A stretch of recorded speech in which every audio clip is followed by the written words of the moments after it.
गोटे कमेंट आसीला कि दीदी मोर पाटी जोड़ापोड़ा करुच्ची आ जहाँ खाइले भी कौन सी खाद्यर टेस्ट लगुनि। प्रथम तो मुझे भौणी जन को सॉरी कहबी कहीं कमेंटा बहुत आगु आसाला मु प्राय मसे पाखापाखि हो धान कम व्यस्त थी तो से मुझे टाइम दे पारि नथिली।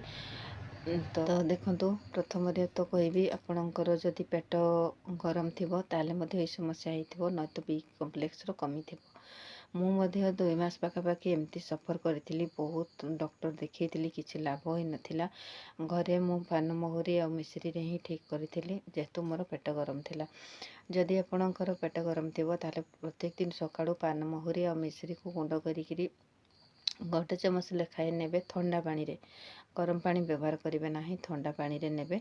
आ बी कम्प्लेक्स रो व्यवहार करंतु देखिए निश्चित भाव में ठीक हो पारिबे।